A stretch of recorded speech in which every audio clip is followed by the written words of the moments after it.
ቅርንፉድ በቀላሉ ፊታችን ላይ ያለውን ብጉር እንደሚያጠፋልን ታውቃላችሁ። የመጀመሪያ ነገር አንቲባክቴሪያና አንቲፈንጋይ ስለሆነ ፊታችን ላይ ያሉ ባክቴሪያዎችንና ፈንገሶችን በመግደል ፊታችንን ከብጉር ነፃ ያደርግልናል።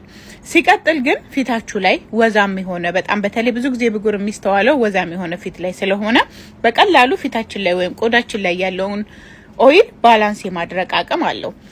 አጠቃቀሙ ዘፍዝፋችሁ ማሳደር አሊያም 5 ደቂቃ ማንተክተክ ነው። ስለዚህ ፊታችሁ ደጋግሞ በብጉር የሚያስቸግራችሁ በቀላሉ ለማስተካከል የሚቻልበት ሲሆን ሲቀጥል ደግሞ ብዙ ጊዜ ባክቴሪያዎችን፣ ቆሻሻዎችን እንዲሁም የተለያዩ ነገሮችን ከፊታችን ላይ ስለሚያነሳልን ፊታችን ንጹህ ጽድት ያለና የተሻለ ብራይት ያለው ወይም ፍክት ያለ ቆዳ እንዲኖረን ያደርጋል።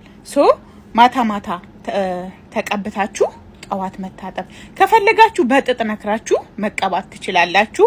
አሊያም መርጫ ባለው ነገሮች ፊታችሁ ላይ መርጨት፣ ንጹህ ፊት ላይ መርጨት ጠዋት የመጀመሪያ ስራችሁ ሙልጭ አድርጋችሁ በሳሙና መታጠብ። ከዛ የፈለጋችሁትን ነገር መጠቀም ትችላላችሁ። ምን ያክል እንጠቀም ብትሉኝ ከ4 እስከ 5 የሚሆኑ ቅርንፉዶችን በአንድ ብርጭቆ በሚሆን ውሃ መዘፍዘፍ ማለት ነው። አሊያም ማንተክተክ ከፈለጋችሁ ደግሞ ለ5 ደቂቃ ማንተክተክ።